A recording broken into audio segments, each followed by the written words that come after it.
예. 여러분 혹시 영화 좋아하십니까? 예. 그러면은 자, 왕과 나라는 영화 보셨습니까? 예. 예. 아마 우리 어르신들은 이 영화 다들 아실 것 같습니다. 1956년도에 만들어졌습니다. 예. 그런데 원래는 뮤지컬이었는데 브로드웨이 뮤지컬인데 영화로 만든 거죠. 데보라 카, 예, 아득하시죠? 율 브린너는 아시죠? 예, 우리 교회도 율 브린너 한 분 있습니다. 우리 최조셉 목사님이 율 브린너보다 조금 잘생긴 분인데 빠진 건 아니고 그냥 이렇게 그냥 깎은 겁니다. 우리 최조셉 목사님은 관리하기가 귀찮아서 여러분 율 브린너가 아카데미 나무주연상을 이 영화를 통해서 받았습니다. 원래 내용은 역사적인 사실을 기반으로 해서 사실은 픽션으로 너무 많이 변화는 됐는데요. 원래 등장인물들은 역사적인 인물들입니다. 영국 여성인 애나 레오노웬스라는 미망인이 있습니다. 이 여성이 그 당시에 태국 왕이 라마 4세였습니다. 라마 4세의 아이들을 가르치는 그런 왕정 가정교사로 그렇게 고용이 됩니다. 그런데 이 라마 4세와 이 애나가 서로 처음엔 티격태격합니다. 왕의 굉장히 무례한 행동, 그리고 또 문화적으로 많은 차이가 나기 때문에 충돌을 이렇게 겪습니다. 그러다 결국은 이 애나가 이 라마 4세의 그 인간적인 면을 보고 사랑하게 된다는 이야기입니다. 그리고 그 결과 영화상의 이야기입니다만은 이 애나의 도움으로 태국의 근대적인 개혁이 더 앞당겨졌다 하는 그런 내용입니다. 실제로 애나의 제자인 왕세자 라마 5세 때에 여러분 노예들에게 자유가 선포됐습니다. 그리고 여러 가지 근대적인 그런 개혁이 이루어졌습니다. 이렇게 감동적인 내용을 가졌고 그리고 전 세계적으로 큰 호평을 받고 흥행에도 성공했습니다. 그러면은 태국에서는 어땠을까요? 태국에서는 상영 금지입니다. 지금도 상영 금지입니다. 혹시 개인이 파일이나 혹은 비디오 테이프 같은 것들을 가지고 있으면 구류나 그리고 벌금형에 처해질 수 있습니다. 만약에 여러 사람들이 있는 공공장소에서 공공 상영을 할 경우에는 사형에까지 처해질 수 있습니다. 상영 금지에는 여러 가지 이유들이 있는데 그 가장 큰 이유 중에 하나는 무엇인가 하면은 영화 속에 나오는 이 라마 4세, 이 태국 사람들이 굉장히 존경하는 그런 왕이었습니다. 그 라마 4세의 모습이 너무 우스꽝스럽게 그렇게 그려졌다는 이유 때문이었습니다. 여러분 실제로 태국에 여행할 때는 조심할 게 많이 있습니다. 곳곳에 태국 왕의 사진이나 초상화 같은 그림들이 붙어 있습니다. 근데 만약에 손가락질을 하면은 여러분 이렇게 붙잡힐 가능성이 아주 농후합니다. 외국인이라 하더라도 왕을 향해서 이렇게 손가락질을 하는 것은 그것도 왕이 아니라 초상화를 향해서 저거 뭐 사진 크네 그래도 불경죄로 잡혀 들어갑니다. 그리고 아주 많은 벌금을 그리고 돈에 보면 전부 국왕들의 얼굴입니다. 근데 그 돈을 찍거나 그리고 훼손하거나 구기거나 하면 그것도 역시 마찬가지로 구속의 사유가 됩니다. 그리고 침을 뱉는다든지 아니면은 발로 밟는다든지 하면은 사진이나 그 돈을 사형까지 처해질 수 있습니다. 지금도. 대단하죠. 그런데 여러분 우리 온 국민이 존경하는 라마 4세가 외국 여자의 말을 듣고 함께 춤도 추고 또 그 여자를 사랑하기까지 했다 하는 것은 이것은 말도 안 되는 이야기라는 겁니다. 그래서 상영 금지를 시켰습니다. 여러분 이것이 태국 사람들이 왕에 대해서 가진 인식이고 일반적인 그런 자세입니다. 누구도 근접할 수 없는 그런 존재입니다. 그리고 그의 그 통치 앞에서는 누구도 그 엄위한 통치 앞에서는 벌벌 떨어야 되는 것이 바로 왕에 대한 그들의 개념입니다. 여러분 특별히 고대 왕국에서는 더했지요. 왕들은 자기 마음대로 했습니다. 폭정을 하고 백성들을 착취하고 억압합니다. 살리고 죽이는 것도 마음대로 했습니다. 왕이니까 당연히 그럴 수 있다라고 그렇게 또 생각들을 했습니다. 근데 여러분, 성경에는 이런 사람들이 보편적이고 일반적으로 생각하는 이 왕과는 전혀 개념이 다른 그런 한 왕이 등장합니다. 그 왕은 압제와 폭력을 행사하는 그런 왕이 아닙니다.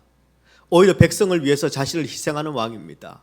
자신의 모든 것을 다 쏟아부어서 자기 백성들을 구원해내는 그런 왕입니다.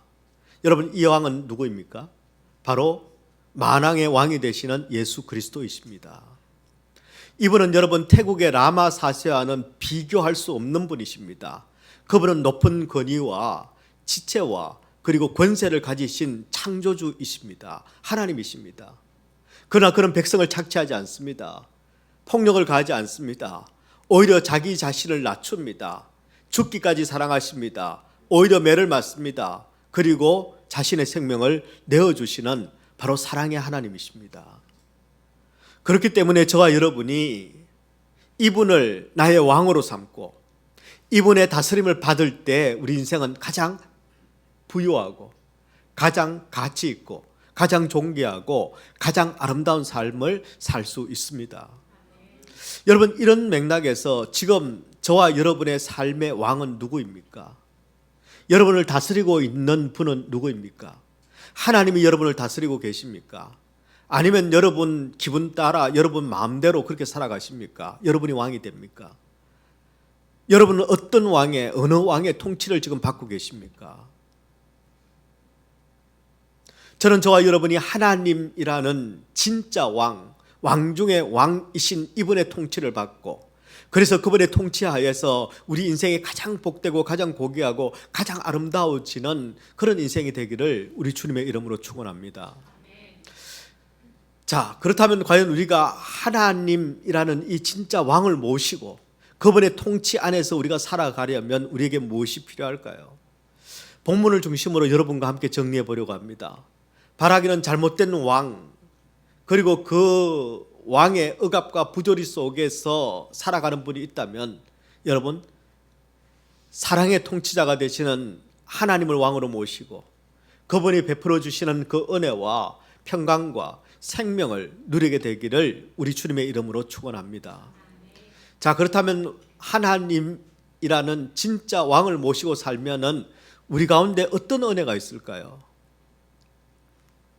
여러분, 우리 삶을 가장 복되게, 가장 아름답게 만드시는 하나님을 우리의 왕으로 모시고 살면 가장 먼저 우리는 하나님의 계획을 알 수 있게 됩니다. 하나님의 계획을 알게 됩니다.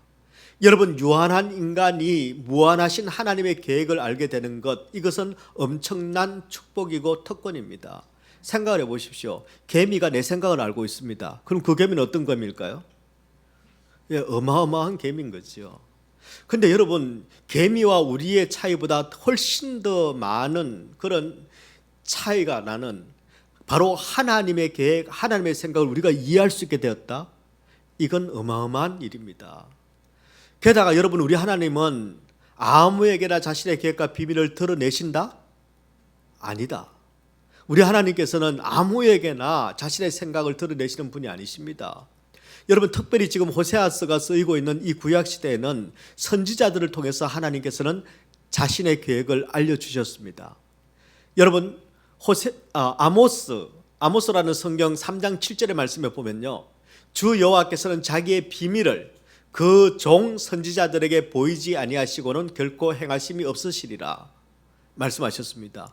일단은 그 종들에게, 선지자들에게 그분의 뜻을 보여주시는 분이십니다.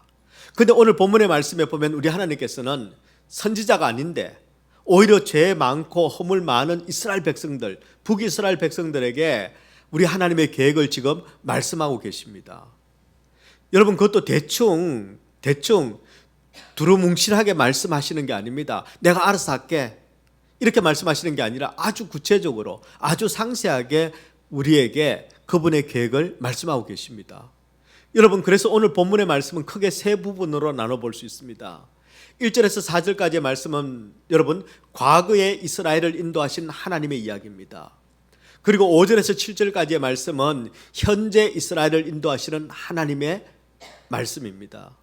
그리고 8절에서 11절, 우리가 9절까지만 읽었습니다만 8절에서 11절까지는 미래의 이스라엘을 인도하실 하나님의 그 계획이 담겨져 있습니다. 사실 오늘 이 말씀은 이스라엘 백성들뿐만 아니라 현재 오늘을 살아가는 내 인생을 향한 하나님의 계획입니다. 저는 저와 여러분이 이스라엘을 구원해 내신 이 하나님, 그 하나님의 계획을 보면서 나를 향한 하나님의 계획도 우리가 깨닫게 되고 그 계획에 순종하게 되고 그리고 하나님의 계획 따라 승리하는 인생들이 되시기를 주님의 이름으로 축원합니다.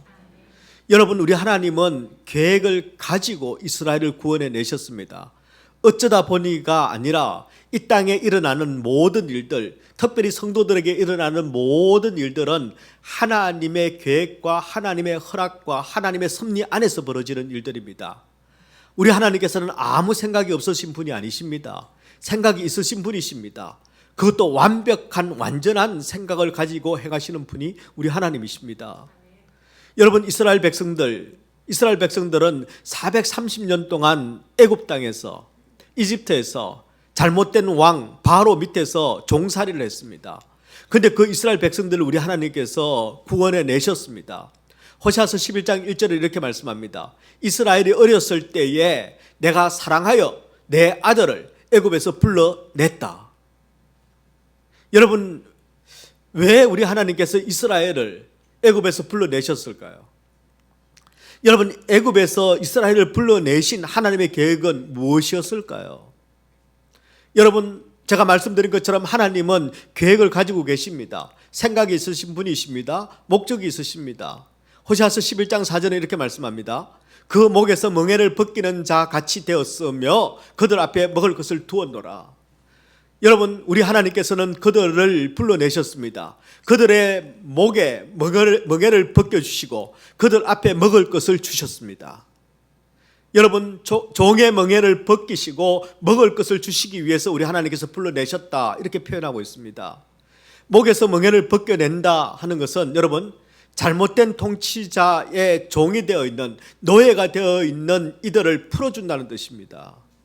그들 앞에 먹을 것을 두었다라는 뜻은 여러분, 사실은 히브리어 원문 그대로를 직역하면은 여러분, 이 먹였다, 먹을 것을 두었다 할 때 이 두었다라는 것은 허리를 숙여서 이렇게 대접하는 그 모습을 보여주고 있습니다. 허리를 굽히셔서 우리에게 먹을 것을 내준 것입니다. 그분은 너무 높으셔서 무릎 꿇고 자기를 낮춰야만 우리 눈높이에서 그분이 우리에게 음식을 주셨다는 것입니다. 사실 이 말씀은 궁극적으로는 예수 그리스도의 성육신을 의미하는 말입니다. 바로 우리 주님께서는 이 땅에 내려오셨습니다. 우리가 먹을 수 있는 떡이 되기 위해서 이 땅에 사람의 몸을 입고 오시고 바로 산떡이 되셔서 우리에게 영원한 생명을 주시기 위해서 그분은 그분의 몸을 우리에게 내어주셨습니다. 그것이 바로 여러분, 먹을 것을 두었다, 허리를 굽혀서 내가 너희들을 먹였다라는 의미입니다.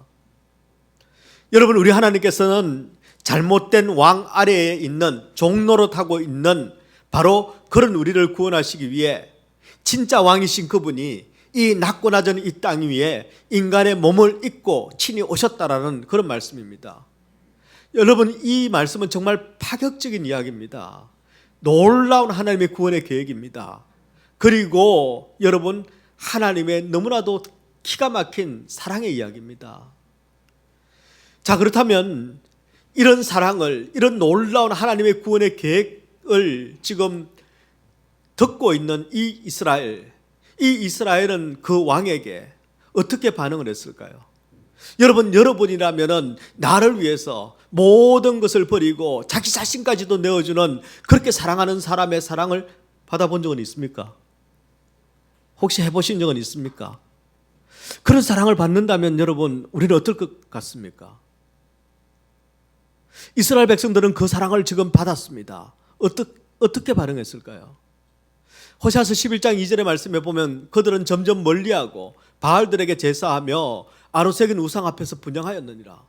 하나님께서 애굽에서 건져내어 주셨습니다. 구원해 주셨습니다. 그러면 어떻게 했을까요? 하나님을 가까이 하고 하나님을 섬겨야 되지 않습니까? 그런데 하나님을 멀리하고 바알에게 제사를 했답니다. 아로새긴 우상 앞에서 분향했다고 합니다. 3절의 말씀입니다. 내가 그들을 고치는 줄을 그들은 알지 못하였도다. 예. 5절의 말씀입니다. 내게 돌아오기를 싫어했습니다. 7절의 말씀입니다. 내 백성이 끝끝내 내게서 물러가나니. 하나님께서 사랑을 베풀고 계시는데도 불구하고 그냥 무시합니다. 무시할 뿐만 아니라 하나님께 가까이 가지 않습니다. 귀찮습니다. 부담됩니다. 왜 그러시는 거예요? 그리고는 끝내 하나님을 버리고 있는 것이 이스라엘의 모습입니다. 놀랍게도 여러분, 이스라엘은 하나님이 구원하신 것에 대해서, 지금 구원하고 계시는 것에 대해서, 그리고 앞으로 구원하실 그 계획에 대해서 아무런 감사도 없습니다. 오히려 하나님께서 자기들을 구원해 내신 그 일에 대해 하나님을 부담스러워하고 있습니다. 심지어는 하나님을 멀리합니다. 하나님을 떠나버립니다. 왜 그랬을까요? 그들은 지금 하나님을 왕으로 모시고 있지 않기 때문입니다. 잘못된 왕을 지금 모시고 있기 때문입니다. 자기 자신이 왕이 되어 있고, 바알이 왕이 되어 있고, 그리고 물질이 왕이 되어 있고, 우상이 왕이 되어 있어서 진짜 왕이신 그 하나님은 불편한 것입니다. 부담스러운 것입니다. 여러분 어떻습니까? 저와 여러분이 지금 모시고 사는 왕은 누구이십니까? 무엇이 나를 웃게 만들고 무엇이 나를 울게 만듭니까? 무엇이 나를 움직입니까? 나를 움직이는 것이 나의 왕이죠. 나를 통치하는 것이 나의 왕이죠. 나는 무엇에 이끌립니까? 혹시 그 왕을 모시려고 진짜 왕이 되시는 하나님을 우리는 우리의 인생에서 밀어내고 있지는 않습니까? 진짜 왕이신 하나님께서 내게 찾아오셔서 나를 고쳐내시고 나를 빚어내시고 나를 고귀하게 만들어내실 수 있도록 내 마음을 비워드리고 있습니까? 나를 하나님께 맡겨드리고 있습니까? 진짜 왕이 나를 찾아오셔서 주시는 영원한 생명의 그 떡을 지금 나는 왕이 주시는 그 먹거리를 먹고 있습니까? 아니면 지금도 애굽의 음식으로 내 배를 채우고 있고 여전히 나는 애굽에서 먹었던 그 음식이 먹고 싶고 그것으로 배부르고 싶다는 그런 칭얼칭얼대는 원망을 하고 있습니까? 여러분, 우리는 빨리 잘못된 왕에게서 돌아서야 합니다. 진짜 왕이신 우리 하나님께서는 여러분, 우리가 그 잘못된 왕에게 종로로 타는 것을, 사망의 종로로 타는 것을, 세상의 노예가 되어 있도록 그냥 살게 내버려 두시지 않는 분이십니다. 여러분, 그것이 바로 하나님의 계획이십니다. 우리를 구원해 내신 그 하나님의 계획은 무엇인가 하면 우리가 잘못된 왕에게 그 권세 아래에 종로로 타지 않도록 하기 위해서입니다. 여러분, 바로 오늘 8절의 말씀에 그 하나님의 마음이, 계획이 담겨 있습니다. 여러분, 이 11장 8절의 말씀은 호세아서 전체의 주제 구절이기도 합니다. 하나님의 계획이 다 계시된, 다 알려주신 그런 글입니다. 같이 한번 읽어볼까요? 시작. 에브라임이여, 내가 어찌 너를 놓겠느냐? 이스라엘이여, 내가 어찌 너를 버리겠느냐? 내가 어찌 너를 아드마같이 놓겠느냐? 어찌 너를 스보임같이 두겠느냐? 내 마음이 내 속에서 돌이켜 나의 긍휼이 온전히 불붙듯 하도다. 아멘. 여러분, 여기에 나오는 에브라임은 북이스라엘을 지칭합니다. 사마리아라고 말하기도 하고 에브라임이라고도 말하기도 하고 그리고 북이스라엘이라고 부르죠. 여기 나오는 아드마와 스보임은 여러분 소돔과 고모라 이웃 마을들입니다. 소돔과 고모라가 하나님의 저주 아래에 심판받을 때 함께 멸망했던 도시가 바로 아드마와 스보임입니다. 그런데 우리 하나님께서는 뭐라고 말씀하시느냐 하면은 너희가 아드마와 스보임처럼 바로 소돔과 고모라 곁에 있다가 멸망당하는 그런 일이 절대 없도록 내가 하겠다고 말씀하십니다. 우리 하나님께서는 이스라엘에게 네가 지금 잘못되어 있지만, 네가 지금 잘못 살고 있지만 그래도 나는 너를 버리지 않는다. 내가 너를 포기할 수 없다. 네가 아무리 나를 밀어내고 가짜 왕들을 섬기고 살지만 나는 너를 포기하지 않는다. 이것이 바로 하나님의 계획이십니다. 호세아서 11장 8절의 말씀은 바로 이 하나님의 미래적인 계획 선언문 선포인 것입니다. 놀라운 계획입니다. 여러분, 하나님의 이 계획이 우리의 삶 가운데 있다면 삶 가운데 있다면 여러분, 하나님께서는 우리를 그냥 내버려 두시지 않습니다. 절대 그냥 내버려 두시지 않습니다. 여러분, 우리가 하나님의 이 미래적인 구원의 계획을 우리가 제대로 안다면 저와 여러분은 바로 이 하나님의 계획에 감사해야 합니다. 특별히 두 가지를 감사해야 합니다. 여러분, 지금 내가 아무리 못나도, 지금 내가 아무리 어긋난 자리에 있다 하더라도 하나님은 절대 우리를 버리시지 않는다는 사실입니다. 하나님의 구원의 계획은 내 조건과 내 자격에 달려 있는 게 아니기 때문에 그렇습니다. 또 다른 한 가지는 여러분, 내 인생의 마지막은, 내 인생의 끝은 하나님의 수준만큼 완성되고 결정된다는 것입니다. 우리 하나님께서는 예수님의 피값으로 우리를 구원하셨습니다. 예수님의 피로 우리를 하나님의 자녀 삼아 주셨습니다. 그래서 포기할 수 없습니다.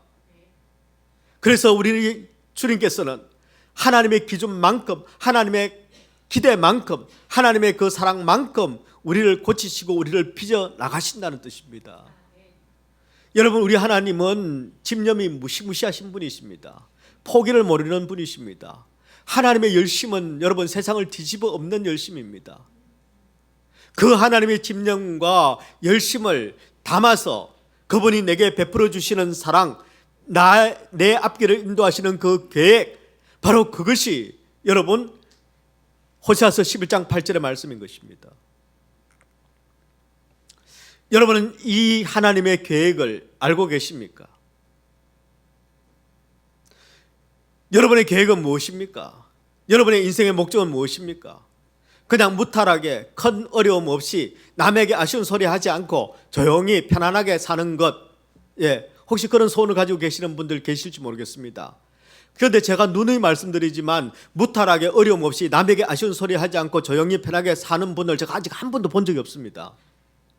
평범한 소원 같은데 그 소원을 이룬 사람이 세상에 한 사람도 없어요. 여러분, 설사 우리가 인류 최초로 내가 무탈하게 어려움 없이 아쉬운 소리 하지 않고 편안하게 조용히 산다고 치더라도, 그렇다면 그것이 예수님이 십자가에 자기 목숨을 내어 놓으시고 우리를 구원하시기까지 사랑하신 하나님의 계획의 결과일까요? 아닙니다. 하나님이 우리를 구원하신 계획은, 야, 이제 종살이 그만하고 너도 이제 편안하게 무탈하게 그냥 걱정 없이 한번 살아봐라 하는 것이 아니라, 하나님이 우리를 구원하신 계획은 하나님의 목적대로 우리를 살게 하시기 위해서입니다. 그러면 하나님은 어떤 목적을 우리에게 가지고 계실까요? 바로 예수 그리스도, 진짜 왕의 통치를 받으며 살아가는 것입니다. 내가 있는 곳마다, 내가 가는 곳마다 진짜 왕이 다스리시는 하나님의 통치가 임하는 곳, 하나님의 나라가 이루어지는 곳, 그것이 바로 우리가 이 땅을 살아가는 이유고 우리가 이 땅을 살아가는 목적입니다. 여러분, 오늘 우리가 과테말라 선교를 가는 이유와 목적도 마찬가지입니다. 바로 우리가 가는 곳마다 하나님의 통치와 하나님의 나라가 이루어지는 것을 보기 위해서입니다. 여러분, 저와 여러분이 하나님을 내 인생의 왕으로 모시기를 강력하게 축원합니다. 그리고 그분의 계획을 제대로 알기에 하나님의 기대만큼, 하나님의 기준만큼 우리가 고쳐지고 우리가 빚어져가는, 그래서 하나님 나라의 자녀들이 되시기를 주님의 이름으로 축원합니다. 두 번째입니다. 우리의 삶을 가장 복되고 아름답게 만드시는 하나님을, 우리 하나님을 왕으로 모시고 살게 되면요, 우리가 내 인생을 허비하지 않게 됩니다. 닐 히키라는 작가가 쓴 The Gentleman Was a Thief라는 책이 있습니다. 그 신사는 도둑이었다, 이런 책입니다. 그 책의 실제 주인공은 아드벨이라는 사람입니다. 이 아드벨이는 전설적인 보석 도둑이었습니다. 1920년대에 아주 미국을 떠들썩하게 만들었습니다. 마음만 먹으면 뭐든지 훔칠 수 있는 탁월한 은사라고 하기에는 좀 애매한데 그런 기술을 가졌습니다. 게다가 아주 머리가 탁월했습니다. 지능과 재능이 아주 탁월한 사람이었습니다. 여러분, 경찰들이요, 아무리 애를 써도 도대체 잡을 수가 없었습니다. 누군지도 몰랐습니다. 아드벨은 최고 부유층 그리고 저명한 인사들을 대상으로만 도둑질을 했습니다. 아무나 도둑질 하지 않습니다. 그래서 여러분은 걱정하지 않으셔도 됩니다. 예. 그래서 사람들이 그를 뭐라고 불렀느냐 하면은 신사도둑이다 이렇게 불렀습니다. 신사도둑. 예.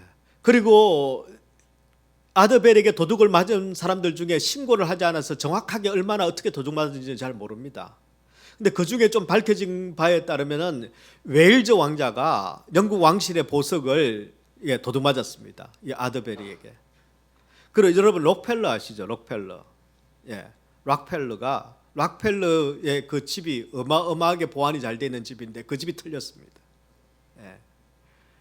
그런데 꼬리가 길면 잡힌다고 결국 마지막에 경찰의 총에 맞고 체포가 됩니다. 그리고 18년 동안 감옥 생활을 하게 됩니다. 18년 동안. 수감 생활을 하면서 그는 내가 이제 나가면 새롭게 살아야지 하고 결단을 합니다. 그리고 나와서 정말 새로운 삶을 살았습니다. 그렇게 나이 들어간 이 아드베리를 어떤 기자가 추적해서 그가 노년일 때 찾아가서 인터뷰를 했습니다. 당신은 부자들의 보석을 많이 훔쳤는데 그 중에 누구의 보석을 제일 많이 훔쳤습니까? 하고 이렇게 물었습니다. 그때 아드베리가 이 기자에게 뭐라고 말했느냐면 myself라고 얘기했습니다. 아드베리 loved 아드베리. 내가 가장 많이 훔친 상대는 바로 나 자신이었습니다. 나는 내 인생의 가장 소중한 시절, 그 소중한 시절, 가장 빛나는 시절의 3분의 1을 감옥에서 허비해버렸습니다. 여러분, 베리는 거짓과 탐욕이라는 잘못된 왕을 모시고 살았기에 그의 인생의 절반을, 그의 황금기의 3분의 1을 그냥 허비해버리고 만 것입니다. 여러분, 우리 인생의 주인이 잘못되면요, 가장 큰 피해를 입는 것은 여러분 바로 우리 자신입니다. 우리 자신입니다. 여러분, 지난주 말씀에서 이스라엘 백성들이 잘못된 주인을 따라 어긋난 길을 가고 있을 때 여러분, 우리 하나님께서 그들에게 절규하셨습니다. 내게로 돌아와라. 내게로 돌아와라. 네. 그리고 호세아는 외치고 있습니다. 지금이 여호와를 찾을 때다. 지금이 여호와께로 돌아올 때다 하고 애타게 불렀습니다. 그런데 이스라엘은 끝끝내 하나님께로 돌아오지 않았습니다. 호세아서 11장 7절에 이렇게 말씀합니다. 내 백성이 끝끝내 내게서 물러가나니 비록 그들을 불러 위에 계신 이에게 돌아오라 돌아오라 할지라도 일어나는 자가 하나도 없도다. 돌아오라 돌아오라 하나님께서 절규하셔도 아무리 외치고 계셔도 그냥 모르는 척 가만 앉아 있습니다. 여러분, 왜 이스라엘이 하나님께서 저렇게 애타게 부르시는데, 호세아를 통해서 저렇게 애타게 찾고 계시는데 왜 하나님께로 돌아가지 않았을까요? 하나님이 싫었습니다. 하나님이 간섭하시는 게 싫고 하나님의 통치가 싫었습니다. 나는 구속받고 살고 싶지 않다는 것입니다. 내 마음대로 살고 싶고 내 뜻대로 하고 싶은데 하나님께서 자꾸 오라 하시니, 하나님께서 하시는 말씀은 뭐 빤하죠. 뭐 다 잔소리죠. 이거 하라 저거 하라 이러면 된다 안 된다 뭐 그 말씀인데 나는 내 마음대로 살고 싶다는 것입니다. 그래서 끝내 하나님께로 돌아가지 않습니다. 돌아가다는 말이 슈버죠. 슈버. 돌아가지 않습니다. 여러분, 그러면 끝끝내 돌아가지 않은 이스라엘, 과연 그들은 자기들이 원하는 대로, 자기들이 편한 대로 그렇게 자유롭게, 그렇게 마음껏 그렇게 살았을까요?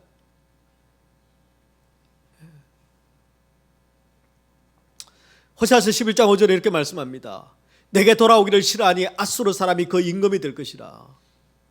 여러분, 하나님이 왕이 되지 않는 인생은 바로 세상의 종이 되어 있는 겁니다.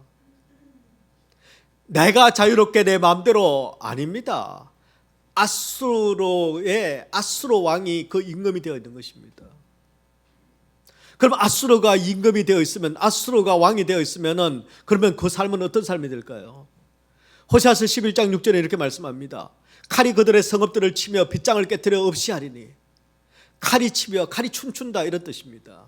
칼이 빙빙빙빙 돕니다. 전쟁이 끊어지지 않습니다. 여러분, 우리 인생도 전쟁 같은 삶이지 않습니까? 문제 하나 해결되면 그 다음 문제 있죠. 그다음 문제 해결되면은 여러분 내가 편한 꼴을 세상은 못 봅니다. 왜 그렇습니까? 아수르가 왕이 되어 있기 때문입니다. 빗장을 깨트린다는 표현이 있습니다. 여러분 이 빗장을 깨트린다는 말은 누구도 나를 보호해 주지 않고 결국은 심판을 받게 된다는 뜻입니다. 여러분 하나님을 내 인생의 왕으로 모시지 않는 인생은 내 인생을 내가 지켜낼 수가 없습니다. 여러분 아수르 왕은 나를 지키지 않습니다. 나를 보호해 주는 그런 왕이 아닙니다. 끊임없이 나를 착취합니다. 수고하게 만듭니다. 끊임없이 내 몸과 마음을 혹사시킵니다. 그리고 결국은 말라 비틀어지게 만들고 그리고 더 이상 이용 가치가 없을 때는 가차없이 버리는 것이 바로 아수르 왕입니다. 세상의 왕입니다. 여러분 아수르 왕이 왜 그렇게까지 하는 것일까요? 그저 우리에게 일자리를 뺏는 것, 굶어 죽게 만드는 것 그런 거 하지 않습니다. 우리에게 세상에 옷도 줍니다. 밥도 줍니다. 돈도 줍니다. 대신 하나만 하면 됩니다. 하나님을 왕으로 모시고 살지 않으면 됩니다. 다른 말로 성도의 정체성을 잃어버리게 만드는 것이 세상의 왕입니다. 하나님을 알지 못하게 만들고 나를 알지 못하게 만드는 것이죠. 죄를 썩고 혼합되게 만들어서 이래도 좋고 저래도 좋게 그렇게 만드는 것이 바로 아수르의 왕, 그가 하는 일입니다. 여러분 성도가 정체성을 잃어버리면 내가 누군지를 모르면 그 인생은 끝난 것입니다. 하나님을 모르고 내가 누군지를 제대로 모르는데 그 인생이 잘 될 리가 없지 않습니까? 정체성이 잘못되어 있으면 내 인생은 그냥 허비하게 되어 있습니다. 애쓰는데 힘쓰는데 열심히 하는데 모든 것들이 허비입니다. 내게 주어진 시간, 내게 주어진 재능, 내게 주어진 은사, 내게 주어진 물질 다 가만 보면요 다 엉뚱한 것에 다 쏟아붓고 삽니다.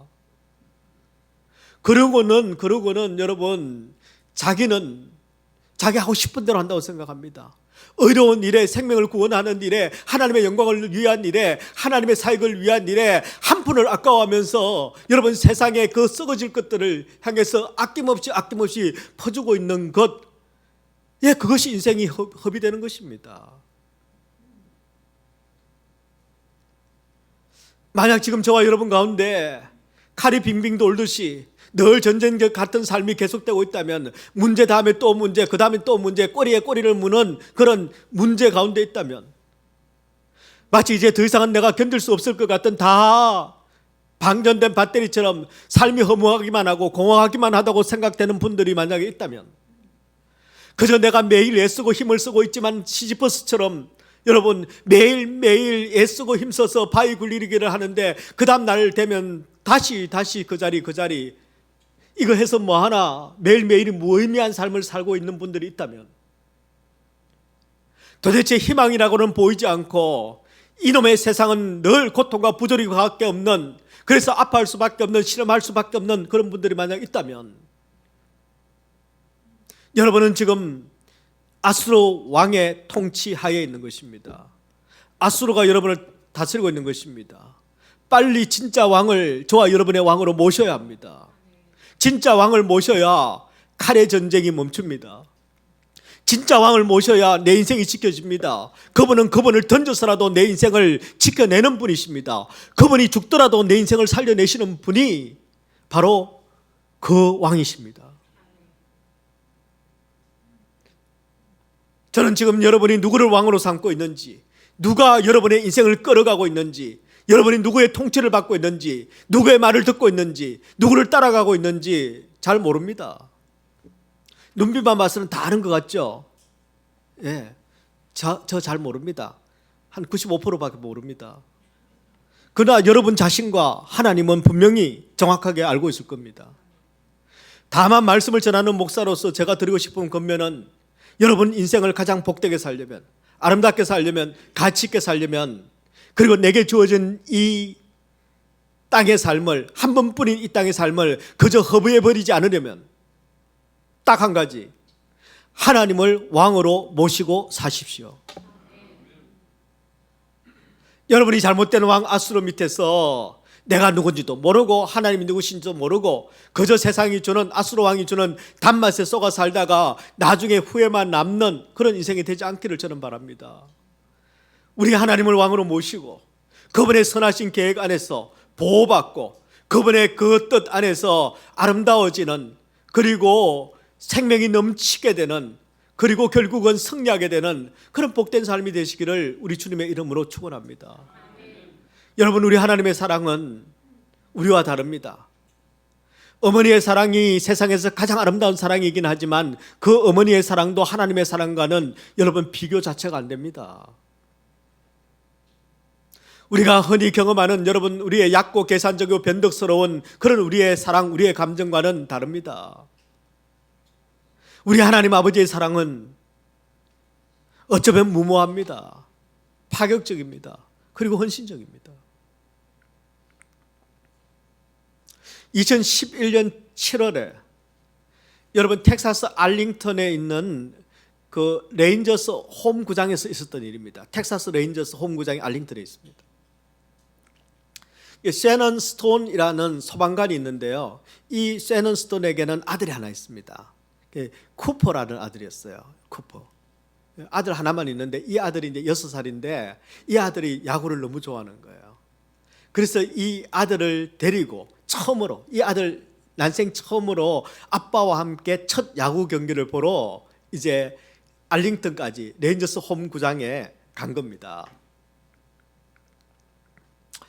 구장 앞에 있는 저기 샵에 가가지고요, 쿠퍼가 제일 좋아하는 선수가 누구냐면은 조시 해밀턴이라는 선수예요. 조시 해밀턴. 이 조시 해밀턴 선수의 유니폼을 샀습니다. 아들과 아버지가 조시 해밀턴, 아들이 제일 좋아하는 선수의 그 유니폼을 사서 입고 오늘 볼 하나 건지자 하고는 야구 글러브 하나씩 또 사가지고 끼고는 이제 들어왔습니다. 여러분, 조시 해밀턴은요, 그 원래 대학을 졸업할 때 가장 촉망받는 유망주 기대주였습니다. 그랬는데 교통사고가 나면서 이게 선수 생활에 금이 가기 시작했습니다. 몸이 따라주지 않으니 마음이 망가지고, 그리고 마약 중독이 되어버렸습니다. 마약과 알코올 중독으로 거의 폐인이 됐습니다. 그뿐만 아니라 여러 번 자살 시도를 했습니다. 가장 촉망받던 선수에서 더 이상 떨어질 수 없는 그런 폐인이 되어버렸습니다. 그리고 자살 시도까지 해요. 그러다가 이 조시 해밀턴이 예수님을 만났습니다. 예수님을 만나서 그 인생이 완전히 바뀌었습니다. 그리고 다시 야구에 전력을 쏟기 시작합니다. 점점 좋아졌습니다. 그리고 여러분, 텍사스 레인저스 구단 역사상 첫 월드 시리즈 진출을 여러분 이 조시 해밀턴이 이끌어냈습니다. 그리고 그의 MVP였습니다. 그러니까 쿠퍼가 이 조시 해밀턴에게 아주 열광, 광팬이에요, 광팬. 그래서 이 아버지와 아들이, 셰넌과 이 쿠퍼가 어디에 있느냐면, 이 조시 해밀턴이 외야수구였거든요. 좌익수였으니까 그 좌익수 불펜에서 제일 가까운 데서 제일 앞에서 지금 조시 해밀턴 선수를 보고 있는 겁니다. 그 경기가 이제 막 시작됐는데 이 조시 해밀턴이 마침 그 근처에 왔어요. 그래서 이 아버지가 이 스톤이 해밀턴에게 막 이름을 부르면서 나중에 파울볼 받으면 나한테 좀 던져줘. 내 우리 아들 줄 거야. 우리 아들 너 광팬이야. 하고 막 했습니다. 그러자 이 해밀턴이요, 알았다고 이렇게 사인을 준 거예요. 근데 2회 말에 레인저스가 수비를 할 때였습니다. 그런데 이 조시 해밀턴이 파울볼을 딱 받았어요. 그리고는 조시 해밀턴이 약속대로 여기 불펜에 있는 이 스톰 부자를 향해서, 세넌과 이 쿠퍼를 향해서 공을 던진 겁니다. 이 공을 받으려고 제일 앞에서요, 아까 뭘 샀죠? 글러브를 딱 부자가 사가지고 공이 오는데 스톤이 필사적으로 그 공을 잡으려고 이렇게 난간너머로 몸을 내밀었는데 그만 균형을 잃어버리고 휘청하고는 떨어져 버렸습니다. 옆자리에 있던 관중이 놀라서 손을 잡으려고 했는데 그만 한 발 늦어 버렸습니다. 그리고는 난간 아래로 떨어졌습니다. 그 난간이 7m였어요. 그리고 콘크리트 바닥이었습니다. 급하게 이 스톤을 병원으로 후송을 했습니다. 그런데 앰뷸런스 안에서 그만 목숨을 거두고 말았습니다. 결과적으로 보면 참 얼마나 여러분 무모합니까? 야구공 하나 그게 뭐라고? 아니 그거 하나 잡으려고 그렇게 위험한데 보면 몰라. 그 공을 잡으려고 몸을 던지는 이 샌은, 그리고 그러다가 결국 목숨을 잃은 이 아버지, 얼마나 무모합니까? 얼마나 미련합니까? 근데 여러분, 이 샌은요, 이 아들에게 처음으로 야구장에 와서 처음으로 자기가 너무너무 좋아하는 이 조시 해밀턴 앞에 경기를 보고 이 아들에게 이 해밀턴이 던져주는 그 공을 꼭 잡아서 이 아들에게 줘야지, 평생의 추억으로 내가 남겨줘야지 하는 이 아들을 사랑하는 마음에서 자기도 모르게 그냥 흥분해서 그렇게 몸을 던져버린 겁니다.